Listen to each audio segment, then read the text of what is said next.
ایک طرف اس کے دل کی محبت ہے اور دوسری طرف اس کی روح کی پاکیزگی، اس کے اصول۔ اب اسے ان میں سے کسی ایک کو چننا ہے۔ تو دیکھیے، اس کے سامنے دو راستے بالکل صاف ہیں۔ ایک راستہ یہ ہے کہ وہ روچسٹر کے ساتھ اس کی بیوی نہیں بلکہ اس کی مسٹریس بن کے رہ جائے، لیکن اس کے لیے اسے اپنی عزت نفس، اپنے سارے اصولوں کو قربان کرنا ہوگا۔ دوسرا راستہ، تھارنفیلڈ کو ہمیشہ کے لیے چھوڑ دے اور واپس اسی غربت اور تنہائی میں چلی جائے جہاں سے وہ آئی تھی۔ اور جانے کیا چنتی ہے؟ وہ اپنی ذات کو، اپنی خودی کو چنتی ہے۔ اس کے الفاظ سنیے جو اس کے فیصلے کی گواہی دیتے ہیں: میری قیمت اس سے کہیں زیادہ ہے۔ میں اس محبت کو ایک بدصورت شکل اختیار کرتے دیکھنے سے بہتر مرنا پسند کروں گی۔ تو وہ تھارنفیلڈ سے بھاگ جاتی ہے، اپنے ساتھ کچھ نہیں لے جاتی سوائے اپنی عزت نفس کے۔ دل ٹوٹ چکا ہے لیکن اس نے اپنے اصولوں کو نہیں ٹوٹنے دیا، اور یہ اس کی کمزوری نہیں بلکہ اس کی سب سے بڑی طاقت کا ثبوت ہے۔ وقت گزرتا ہے اور اب ہم ایک نئی جین سے ملتے ہیں، ایک ایسی جین جو اب خود مختار ہے، آزاد ہے، اور اب وہ اپنے ماضی کا سامنا کرنے کے لیے تیار ہے۔ لیکن جب جین تھارنفیلڈ واپس آتی ہے تو اسے وہ عالیشان حویلی نہیں بلکہ ایک جلا ہوا خنڈر ملتا ہے۔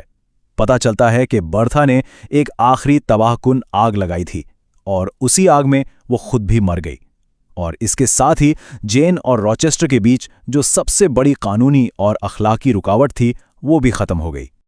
اس آگ نے صرف تھارنفیلڈ ہال کو ہی نہیں جلایا تھا، اس نے روچسٹر کے غرور کو بھی راکھ کر دیا تھا۔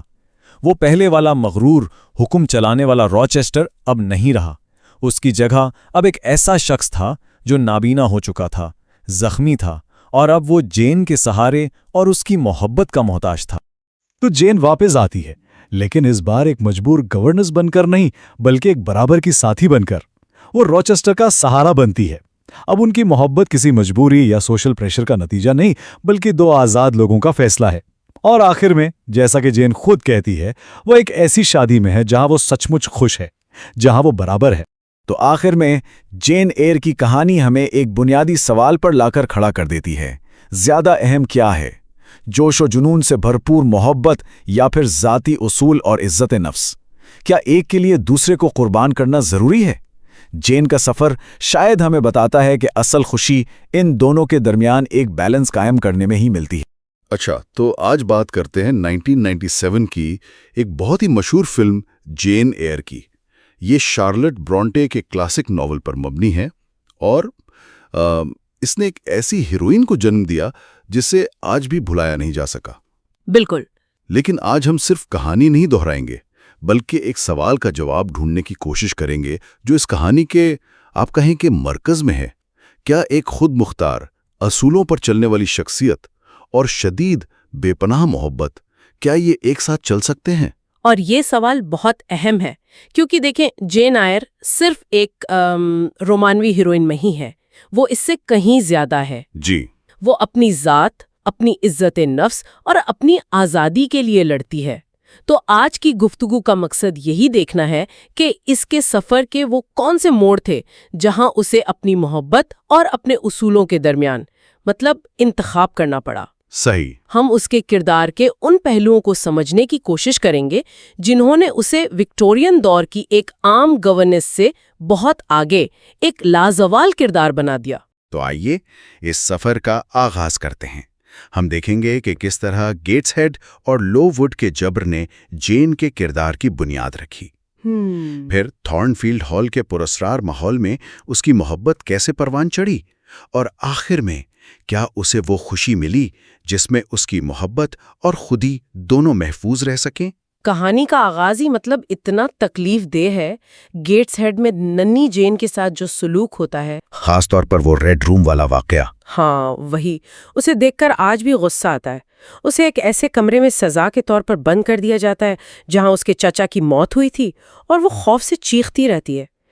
ایک بچے کے ساتھ ایسی ناانصافی کیوں؟ دیکھیں، یہیں پر ہم جین کے کردار کا آپریٹنگ سسٹم بنتے ہوئے دیکھتے ہیں۔ اس کے اندر دو بنیادی کوڈ لکھے جا رہے ہیں۔ اچھا؟ پہلا، ناانصافی کو کبھی قبول نہ کرو۔ جب اس کی خالہ مسز ریڈ اسے جھوٹا کہتی ہیں تو وہ پہلی بار پلٹ کر جواب دیتی ہیں۔ وہ کہتی ہیں، مجھے خوشی ہے کہ آپ میری رشتہ دار نہیں ہے، میں آپ کو پھر کبھی خالہ نہیں کہوں گی۔ یہ تو ایک چھوٹی بچی کی طرف سے بغاوت کا اعلان ہے۔ بالکل۔ اور دوسرا کوٹ ہے، ایسی محبت تلاش کرو جو تمہیں تمہاری ذات کی وجہ سے قبول کرے، نہ کہ تمہاری حیثیت کی وجہ سے۔ اور یہ دو اصول اس کی پوری زندگی کے فیصلوں کو چلاتے ہیں۔ تو جین گیٹسہیڈ کے اس ظلم سے تو بچ نکلی، لیکن اس کی اگلی منزل لووڈ اسکول، وہ تو ایک الگ ہی قسم کا قید خانہ تھا۔ جی، وہاں جسمانی کے ساتھ ساتھ روحانی جبر بھی تھا۔ ناقابل خوراک کھانا، وہ ٹھنڈ، اور سب سے بڑھ کر مسٹر بروک لیسرٹ کے ہاتھوں سرعام تذلیل، جب وہ اسے شیطان کی خادمہ قرار دیتے ہیں۔ یہ تو ایک عذاب سے نکل کر دوسرے میں پھنسنے والی بات ہوئی۔ ہاں، لیکن یہیں اسے پہلی بار دوستی کا مطلب بھی سمجھ آیا۔ ہیلن برنز، وہ اس کی زندگی میں روشنی کی پہلی کرن تھی۔ ہیلن کا فلسفہ جین سے بالکل مختلف تھا۔ جہاں جین ناانصافی پر غصے سے بھر جاتی تھی، وہیں ہیلن اسے برداشت اور صبر سے سہنے کی تلقین کرتی تھی۔ اور پھر ہیلن کی ٹائفس کے بخار سے موت، وہ جین کے لیے ایک بہت بڑا صدمہ تھا۔ لووڈ میں 8 سال گزارنے کے بعد جین کو احساس ہوتا ہے کہ اسے ایک نئی زندگی چاہیے۔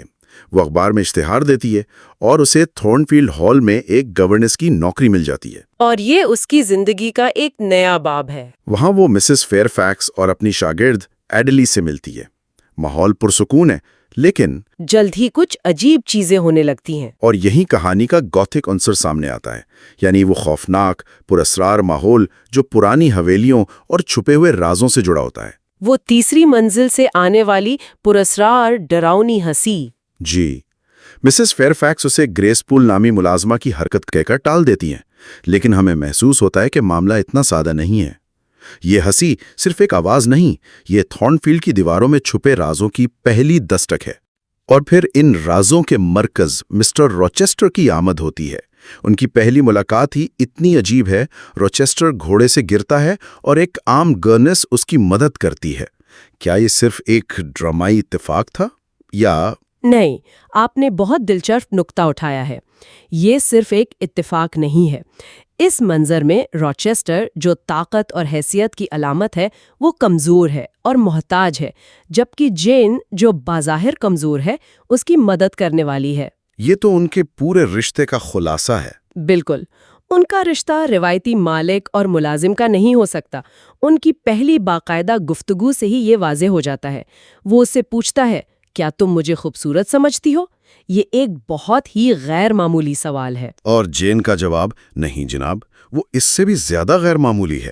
وہ سچ بولتی ہے، چاہے اس سے اس کے مالک کو ناگوار ہی کیوں نہ گزرے۔ بالکل، اور یہی صاف گوئی روچسٹر کو اپنی طرف کھینچتی ہے۔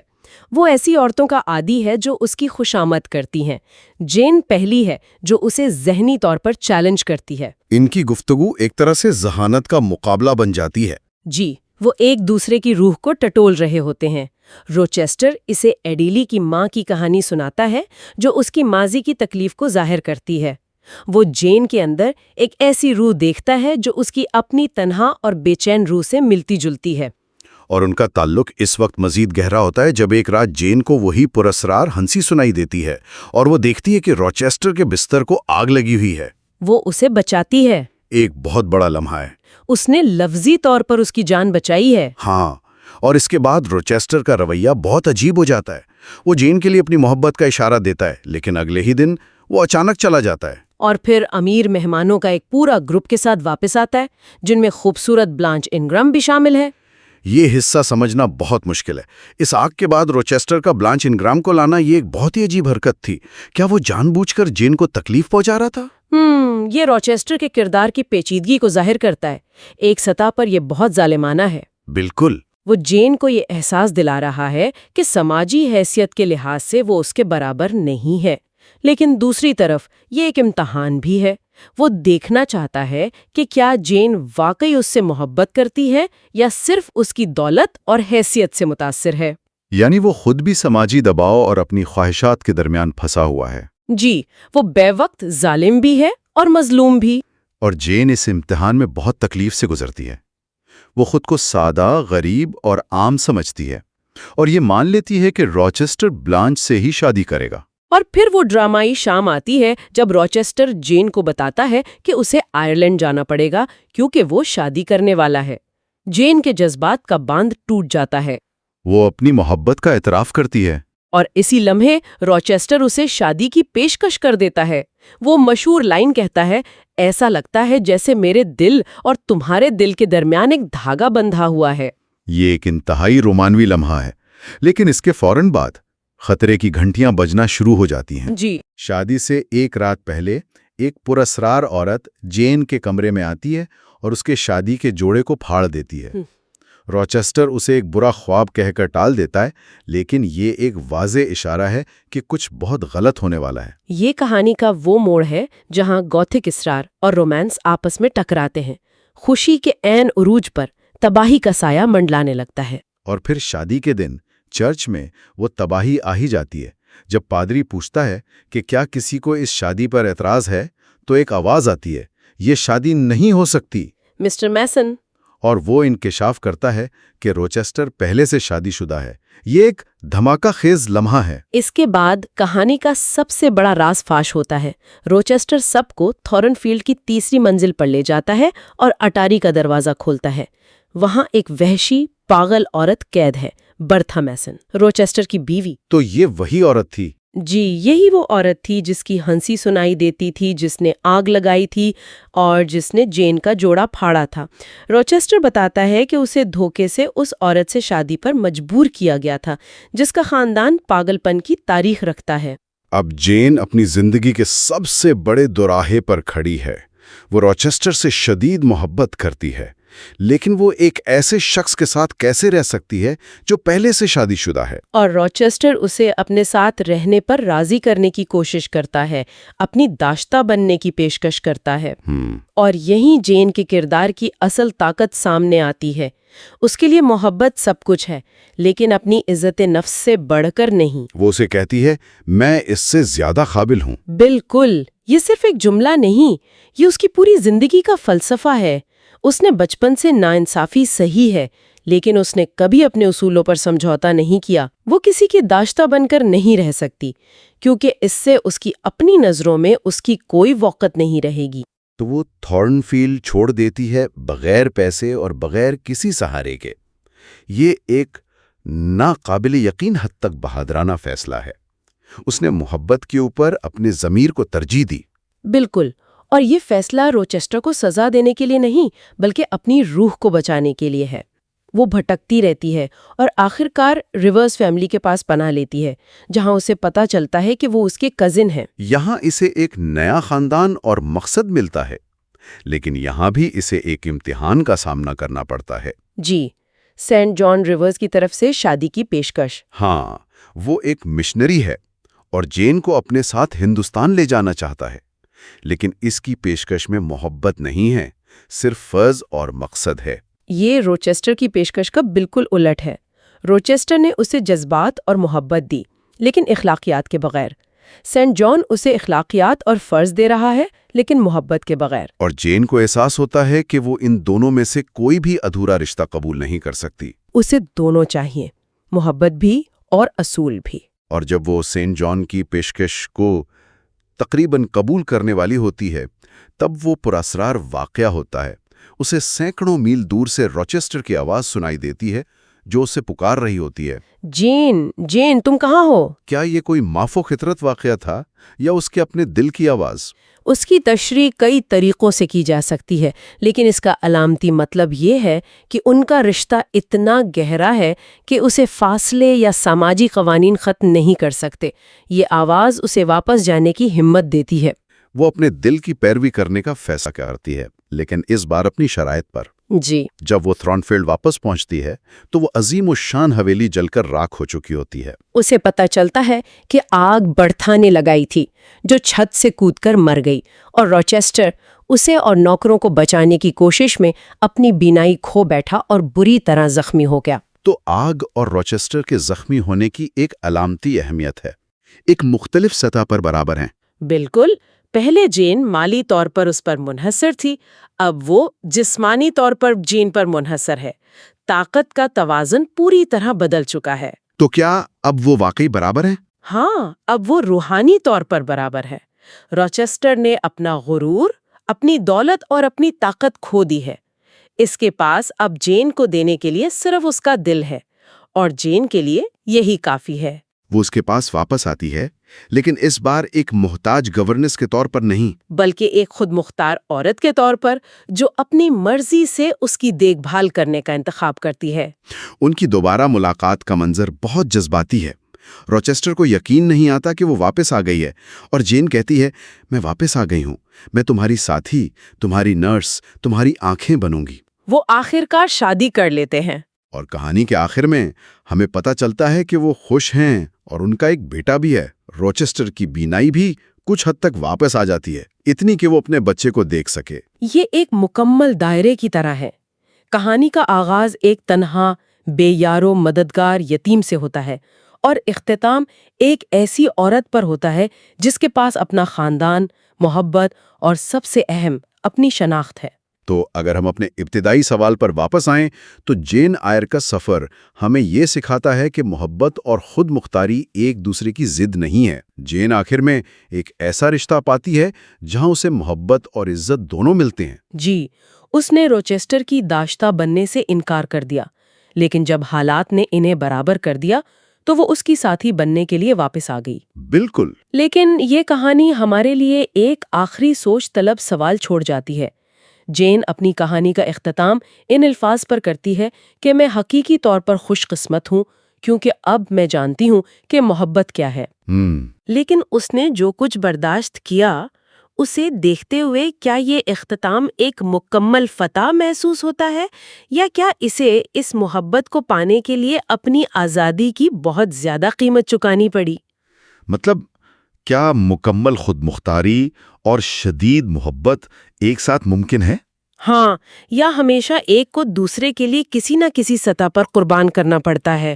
جین کو اپنی خوشی کے لیے روچسٹر کے مکمل طور پر ٹوٹنے کا انتظار کرنا پڑا۔ کیا یہ حقیقی برابری ہے یا صرف حالات کا ایک المیہ خیل؟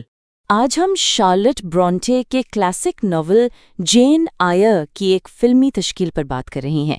یہ ایک یتیم لڑکی کی خود شناسی اور محبت کی تلاش کی کہانی ہے۔ تو آئیے سیدھا ان نکات پر آتے ہیں جہاں اس کہانی کو اور بہتر بنایا جا سکتا تھا۔ بالکل، اور میرے خیال میں جو پہلی چیز فوراً محسوس ہوتی ہے وہ ہے کہانی کی رفتار۔ ہاں، رفتار۔ ایسا لگا جیسے ہم ایک ٹرین پر ہیں جو اہم اسٹیشنوں پر رکنے کے بجائے بس تیزی سے گزر رہی ہے۔ فلم نے کتاب کے سارے بڑے واقعات دکھائے تو ہیں، لیکن جین کے لیے وہ احساس پیدا نہیں ہوتا۔ آپ نے بالکل میرے دل کی بات کہی ہے۔ تو پہلا نقطہ یہی ہے کہ کہانی اہم واقعات کا احاطہ تو کرتی ہے، لیکن اس کی تیز رفتاری کردار کی نشوونما کے کلیدی لمحات کے جذباتی اثر کو کم کر دیتی ہے۔ خاص طور پر لوورڈ اسکول والا حصہ۔ جی، کتاب میں جین وہاں 8 سال گزارتی ہے۔ 8 سال، بھوک، سردی، ذلت، یہ وہ جگہ ہے جو اس کی شخصیت کو بناتی ہے۔ اور فلم میں یہ 8 سال چند منٹوں میں ختم ہو جاتے ہیں۔ بس یوں ہی ہم دیکھتے ہیں کہ ایک بچی اسکول میں آتی ہے اور اگلے ہی سین میں وہ ایک نوجوان عورت بن کر وہاں سے نکل رہی ہے۔ اور اس تیزی میں جو سب سے قیمتی چیز کھو جاتی ہے وہ ہے ہیلن برنز کے ساتھ اس کی دوستی۔ ہیلن صرف اس کی دوست نہیں تھی، وہ تو اس کی آپ کہہ لیں کہ پہلی استاد تھی، جس نے اسے معافی اور برداشت سکھائی۔ بالکل۔ فلم میں ان کی دوستی اور پھر ہیلن کی موت اتنی جلدی دکھائی گئی ہے کہ اس کا اثر بہت سطحی رہ جاتا ہے۔ یہ جین کی زندگی کا پہلا بڑا صدمہ تھا، پہلا شخص جسے اس نے محبت کی اور کھو دیا۔ اس گہرے دکھ کو محسوس کرنے کے لیے ناظرین کو وقت ہی نہیں ملتا۔ تو پھر اس کا حل کیا ہے؟ میرا مشورہ یہ ہوگا کہ اہم جذباتی موڑ پر بیانیے کی رفتار کو جان بوجھ کر کم کیا جائے۔ ہر چیز دکھانے کے بجائے کچھ کیلی لمحات کو زیادہ گہرائی دی جائے۔ جیسے کہ مثال کے طور پر ہیلن اور جین کے درمیان کم از کم 2 یا 3 تفصیلی مناظر شامل کیے جا سکتے تھے۔ ایک منظر جہاں ہیلن اسے سمجھا رہی ہے کہ ظالم لوگوں سے نفرت کرنے سے اپنی ہی روح کو نقصان پہنچتا ہے۔ اچھا آئیڈیا ہے۔ اور شاید ایک اور منظر جہاں وہ دونوں ٹھنڈ میں ایک دوسرے کو تسلی دے رہی ہوں۔ جی، اور جب ہیلن کی موت ہوتی ہے تو اسے صرف ایک دکھ بھرے منظر کے طور پر نہ دکھایا جائے، مطلب اس کے بعد بھی کچھ دکھایا جائے۔ ہاں، اس کے بعد جین کے اکیلے پن کو دکھایا جائے۔ ایک خاموش منظر ہو سکتا ہے جہاں جین مہینوں بعد بھی چپکے سے ہیلن کی قبر پر جاتی ہے، یا کلاس میں اس کی خالی جگہ کو دیکھ کر کھو جاتی ہے۔ اس سے یہ احساس ہوگا کہ یہ نقصان جین کے اندر کتنی گہرائی تک اتر گیا ہے۔ یہ صرف ایک واقعہ نہیں بلکہ اس کی روح پر ایک مستقل نشان ہے۔ یہی اصول تھارنفیلڈ چھوڑنے کے بعد کے واقعات پر بھی لاگو ہوتا ہے۔ فلم دکھاتی ہے کہ وہ بے گھر ہے، لیکن ہم اس کی جدوجہد کی شدت کو محسوس نہیں کر پاتے۔ ہاں، کتاب میں تو وہ لفظی طور پر موت کے دہانے پر پہنچ جاتی ہے، بھیک مانگتی ہے، کیچڑ میں سوتی ہے، اور لوگ اسے اپنے دروازوں سے بھگا دیتے ہیں۔ یہ اس کی مکمل جسمانی اور روحانی شکست کا لمحہ ہے۔ اور فلم میں بس یہ کہہ دیا جاتا ہے کہ اس نے 2 دن سفر کیا۔ بس اس کے بجائے میرا خیال ہے کہ اس کی بھوک، سردی اور نا امیدی کے ٹھوس مناظر شامل کرنے چاہیے۔ ہمیں اسے بارش میں ٹھٹھرتے ہوئے دیکھنا چاہیے، کسی کسان سے روٹی کا ٹکڑا مانگتے ہوئے، اور پھر کنکار پر روتے ہوئے۔ جب وہ مکمل طور پر ہمت ہار کر گر جاتی ہے، تب سینٹ جان ریورز اور اس کی بہنوں کا اسے بچانا ایک معجزہ محسوس ہوگا۔ اس سے نہ صرف اس کی تکلیف کی انتہا ظاہر ہوگی، بلکہ اس کے بچ جانے کی طاقت اور بعد میں ملنے والی خوشی کی اہمیت بھی دگنی ہو جائے گی۔ بالکل، تب ناظرین صرف کہانی نہیں دیکھیں گے، وہ جین کی تکلیف کو خود محسوس کریں گے۔ اور جین کی اسی اندرونی مضبوطی کا سب سے بڑا امتحان تو راچیسٹر کے ساتھ اس کے تعلق میں آتا ہے۔ اچھا، تو یہ ہمارا دوسرا نقطہ ہے۔ جی، مسٹر ریچیسٹر کے کردار کی پیچیدگی۔ فلم میں اس کا کردار ایک سخت اور حاکمانہ شخص سے ایک پرجوش عاشق میں اتنی تیزی سے بدلتا ہے کہ یقین کرنا مشکل ہو جاتا ہے۔ ہاں، یہ تبدیلی بہت اچانک محسوس ہوتی ہے۔ ایک لمحے وہ جین سے سرد مہری سے بات کر رہا ہے، اور اگلے ہی لمحے وہ اس پر اپنی محبت نچھاور کر رہا ہے۔ مجھے لگتا ہے کہ فلم اس کے متضاد اعمال کے پیچھے کی نفسیاتی گہرائی کو ٹھیک سے نہیں پکڑ سکی۔ صحیح کہا۔ کتاب پڑھتے ہوئے ہمیں مسلسل یہ احساس ہوتا ہے کہ اس شخص کے اندر ایک طوفان چل رہا ہے۔ اس کا تلخ رویہ، اس کا طنز، یہ سب اس کے ماضی کے ایک گہرے راز کا نتیجہ ہے، یعنی برتھا میسن کا راز۔ فلم میں یہ راز ایک ڈرامائی موڑ کے طور پر سامنے آتا ہے، لیکن اس سے پہلے ہمیں راچیسٹر کے رویے کی وجہ سمجھنے آتی۔ اور اس کی دھوکہ دہی، میرا مطلب ہے شادی شدہ ہوتے ہوئے جین سے شادی کی کوشش کرنا، یہ ایک بہت بڑا اخلاقی جرم ہے۔ وہ اتنی شدت سے نہیں دکھاتی کہ ہم یہ سمجھ سکیں کہ وہ یہ انتہائی قدم اٹھانے پر کیوں مجبور ہوا۔ ہمیں اس کا غصہ تو نظر آتا ہے، لیکن اس کے پیچھے کا 20 سالہ عذاب اور تنہائی محسوس نہیں ہوتی۔ تو اس کردار کو مزید حقیقی بنانے کے لیے کیا کیا جا سکتا ہے؟ میرے خیال میں اس میں مزید باریکیاں شامل کرنے کی ضرورت ہے۔ اس کے ماضی اور برتھا کے ساتھ اس کے تعلقات کے بارے میں اشارے کہانی میں بہت پہلے سے دینے چاہیے۔ اشارے؟ کس طرح کے اشارے؟ یوں کہیں کہ جین کے تھارنفیلڈ آنے کے فوراً بعد روچیسٹر کے کچھ تنہا مناظر شامل کیے جائیں، جہاں وہ رات کو لائبریری میں اکیلا بیٹھا ہے اور اسے تیسری منزل سے کوئی مدھم سی آواز سنائی دیتی ہے اور اس کے چہرے پر اذیت کے تاثرات آ جاتے ہیں۔ اچھا۔ یا ایک منظر جہاں وہ کوئی پرانا خط دیکھ کر ماضی میں کھو جاتا ہے اور اس کی آنکھوں میں غصے کے ساتھ ساتھ دکھ بھی نظر آتا ہے۔ یہ بہت مؤثر ہو سکتا ہے۔ اس سے برتھا کا راز صرف ایک پلاٹ ٹویسٹ نہیں رہے گا، بلکہ راچیسٹر کے کردار پر ہر وقت منڈلانے والا ایک سایہ محسوس ہوگا۔ اس کی ہر مسکراہٹ کے پیچھے ایک درد اور ہر غصے کے پیچھے ایک وجہ نظر آئے گی۔ ایک اور موقع اس وقت آتا ہے جب وہ جین کو اپنی ایک فرضی غلطی کی کہانی سناتا ہے، جو دراصل اس کی اپنی کہانی ہوتی ہے۔ فلم میں یہ منظر ہے، لیکن اسے مزید گہرا کیا جا سکتا ہے۔ کیسے؟ آپ کے خیال میں اسے مزید مؤثر کیسے بنایا جا سکتا ہے؟ دیکھیں، اس منظر میں اس کی آواز میں صرف تجسس نہیں ہونا چاہیے، بلکہ حقیقی درد، پچھتاوا اور خود کو جواز دینے کی ایک بے چین کوشش بھی نظر آنی چاہیے۔ جب وہ جین سے پوچھتا ہے کہ کیا اس شخص کو ایک نئی زندگی شروع کرنے کا حق ہے، تو اس کے چہرے پر ایسی کشمکش نظر آئے جیسے وہ الفاظ بولتے ہوئے خود بھی تکلیف میں ہے۔ وہ شاید جین کی آنکھوں میں نہ دیکھ پائے، یا اس کے ہاتھ کانپ رہے ہوں۔ اس سے ناظرین کو احساس ہوگا کہ وہ صرف جین کی رائے نہیں جاننا چاہتا، وہ اپنے ضمیر سے لڑ رہا ہے۔ وہ یہ جاننا چاہتا ہے کہ کیا اس کے جیسا گناہگار شخص بھی محبت کا مستحق ہو سکتا ہے۔ یہ واقعی کردار کو ایک نئی جہت دے گا، اور جب ہم راچیسٹر کی اس اندرونی جنگ کی بات کرتے ہیں تو یہ براہ راست ہمارے تیسرے اور شاید سب سے اہم نقطے سے جڑ جاتا ہے۔ یعنی کہانی کا مرکزی خیال؟ جی، جین کی اپنی عزت نفس اور اخلاقی اصولوں پر ثابت قدمی، جو بعض اوقات محبت کی کہانی کی ڈراماٹک کشش میں دب جاتا ہے۔ یہ ایک بہت نازک توازن ہے، اور اکثر فلمیں اسے ٹھیک سے نہیں پکڑ پاتی۔ راچیسٹر کی محبت اتنی پرجوش اور طاقتور ہے کہ فلم کا فوکس اسی پر چلا جاتا ہے۔ لیکن جین آئر کی اصل روح محبت کی کہانی نہیں ہے۔ نہیں، بالکل نہیں۔ یہ ایک عورت کی اپنی شناخت اور خودداری کی کہانی ہے۔ راچیسٹر کی شادی کا راز کھلنے پر جین کا تھارنفیلڈ چھوڑنے کا فیصلہ اس کی پوری زندگی کا سب سے اہم لمحہ ہے۔ یہ اس کی خودداری کا سب سے بڑا ثبوت ہے۔ لیکن اس فیصلے کے پیچھے جین کی اندرونی اخلاقی جدوجہد پر اتنا زور نہیں دیتی جتنا دینا چاہیے۔ مکالمے میں وہ اپنی وجوہات بیان کرتی ہے، جیسے جب وہ کہتی ہے میں قوانین اور اصولوں کے بغیر نہیں رہ سکتی، لیکن اس فیصلے کی قیمت کیا ہے؟ وہ اپنی زندگی کی سب سے بڑی محبت کو چھوڑ رہی ہے۔ ایک محفوظ گھر چھوڑ کر دوبارہ بے یقینی اور غربت میں جا رہی ہے۔ فلم کو اس قربانی کے جذباتی وزن کو مزید نمایاں کرنا چاہیے۔ یہ صرف ایک اصول پر قائم رہنا نہیں ہے، یہ اپنے وجود کی بنیاد کو بچانا ہے۔ تو اس مسئلے کو حل کرنے کے لیے جین کے فیصلے کے لمحات میں اس کی اندرونی کشمکش کو زیادہ اہمیت دی جائے۔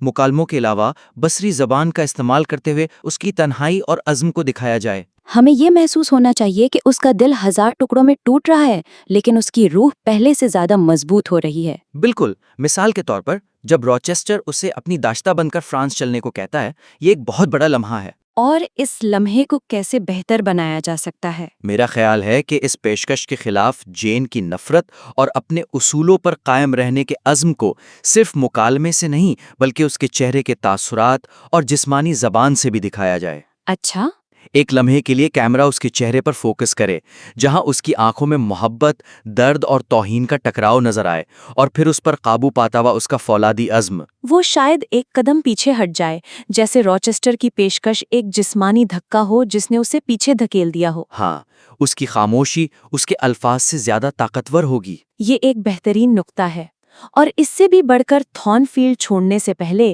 ایک خاموش منظر شامل کیا جا سکتا ہے۔ ایسا منظر؟ رات کے اندھیرے میں جب سب سو رہے ہوں، جین آخری بار ان کمروں سے گزرتی ہے جہاں اس نے اپنی زندگی کے سب سے خوشگوار دن گزارے تھے۔ وہ اس پیانو کو چھوتی ہے جسے وہ بجاتی تھی، اس کرسی کو دیکھتی ہے جہاں راچیسٹر بیٹھتا تھا، اور اس باغ کی طرف دیکھتی ہے جہاں اس نے محبت کا اظہار کیا تھا۔ اور اس منظر میں کوئی مکالمہ نہ ہو، صرف پس منظر میں ہلکی اداس موسیقی ہو۔ بالکل، اس سے یہ ظاہر ہوگا کہ وہ صرف ایک شخص کو نہیں بلکہ ایک پوری زندگی، ایک گھر اور اپنی خوشیوں کو قربان کر رہی ہے۔ اور یہ قربانی وہ کسی اور کے لیے نہیں بلکہ اپنی عزت نفس کے لیے دے رہی ہے۔ یہ خاموشی، یہ چھوٹے چھوٹے اشارے مکالموں سے کہیں زیادہ بلند آواز میں اس کی قربانی کی شدت کو بیان کریں گے۔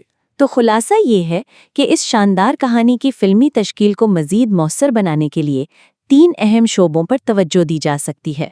پہلا، کہانی کی رفتار کو کچھ اہم جذباتی لمحات پر سست کیا جائے تاکہ ناظرین کرداروں کے ساتھ گہرا تعلق بنا سکیں۔ ووڈ کے 8 سال اور تھورن فیلڈ کے بعد کی جدوجہد کو زیادہ وقت دیا جائے۔ دوسرا، مسٹر راچیسٹر کے کردار میں مزید نفسیاتی گہرائی شامل کی جائے تاکہ اس کا رویہ اور اس کے اعمال اچانک اور بے وجہ نہ لگیں۔ جی، اس کے ماضی کے بوجھ کے اشارے کہانی میں پہلے سے شامل کیے جائیں تاکہ ناظرین اس کی اندرونی کشمکش کو سمجھ سکیں۔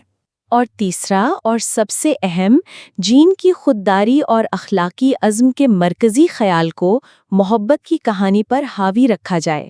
اس کے فیصلوں، خاص طور پر تھرون فیلڈ چھوڑنے کے فیصلے کے پیچھے کی اندرونی جدوجہد اور قربانی کو بصری زبان اور خاموش لمحات کے ذریعے مزید طاقتور بنایا جائے۔ ہمیں امید ہے کہ یہ تجاویز آپ کے کام کو بہتر بنانے میں مددگار ثابت ہوں گی۔ یہ صرف چند خیالات ہیں اور ان پر عمل کرنے کے بہت سے تخلیقی طریقے ہو سکتے ہیں۔ اور جب آپ ان پر کام کر لیں تو ہمیں اپنا کام دوبارہ ضرور بھیجیے گا، ہم اسے دیکھنے کے منتظر رہیں گے۔ بحث و نظر میں خوش آمدید۔ آج ہم ایک ایسی کہانی کی بات کر رہی ہیں جو محبت، فرض اور دھوکے کی پیچیدگیوں کو پرکھتی ہے۔ یہ کہانی جین ایئر نامی ایک نوجوان گورنس اور اس کے پراسرار آجر مسٹر روچیسٹر کے گرد گھومتی ہے۔ تو آج ہمارا مرکزی سوال یہ ہے کہ راچیسٹر نے جو کیا، یعنی جین سے اپنی زندہ بیوی کا راز چھپا کر شادی کرنے کی کوشش کی، کیا ہم اسے اس کے المناک حالات اور جین کے لیے اس کی شدید محبت کو دیکھتے ہوئے کسی حد تک بھی جائز ٹھہرا سکتے ہیں؟ جی، اور میں یہ دلیل پیش کروں گا کہ روچیسٹر کے تکلیف ان کے خود غرضانہ دھوکے اور ایک معصوم عورت کے ساتھ ہیرا پھیری کا جواز بالکل پیش نہیں کرتی جو مکمل طور پر ان پر انحصار کرتی تھیں۔ دیکھیں، مسٹر راچیسٹر کو صرف ایک ولن سمجھ لینا میرے خیال میں بہت ایک سمپلیفیکیشن ہے۔ ہمیں ان کے حالات کو سمجھنا ہوگا۔ انہیں جوانی میں ایک ایسی شادی میں دھکیل دیا گیا تھا جو سراسر ایک دھوکہ تھی۔ ان کے والد اور بھائی نے صرف دولت کے لالچ میں جمیکا میں ان کی شادی برتھا میسن سے کروا دی، یہ جانتے ہوئے کہ اس کے خاندان میں ذہنی بیماری موروثی ہے۔ یہ حقیقت ان سے چھپائی گئی۔ جب وہ انگلینڈ واپس آئے تو ان کے پاس کیا چارہ تھا؟ اس دور کے پاگل خانے، وہ تو جہنم سے کم نہیں تھے۔ برتھا کو وہاں بھیجنا اسے موت کے منہ میں دھکیلنے کے برابر تھا، تو انہوں نے اسے تھارنیفیلڈ ہال میں رکھا، ایک نرس کی دیکھ بھال میں۔ 15 سال کی تنہائی اور اذیت کے بعد جب انہیں جین کی صورت میں پہلی بار سچی محبت ملی تو انہوں نے اسے سماجی رسم و رواج کی بھینٹ چڑھانے سے انکار کر دیا۔ ان کا دھوکہ ایک فرد کی خوشی کی ذاتی جدوجہد تھی جو اس دور کے جابرانہ سماجی قانونوں کے خلاف تھی۔ میں آپ کی بات سمجھتا ہوں کہ ان کا ماضی تکلیف دہ تھا، لیکن نیک ارادے خطرناک اعمال کا جواز نہیں بن سکتے، خاص طور پر جب ان اعمال کی بنیاد ہی جھوٹ پر رکھی گئی ہو۔ روچسٹر کے اقدامات کی بنیاد سراسر خود غرضی پر تھی۔ وہ جان بوجھ کر بیگیمی کا جرم کرنے جا رہے تھے، اور ہمیں یاد رکھنا چاہیے کہ بیگیمی صرف ایک سماجی غلطی نہیں تھی۔ وکٹورین انگلینڈ میں یہ ایک سنگین جرم تھا جس کی سزا قید اور سماجی تباہی تھی۔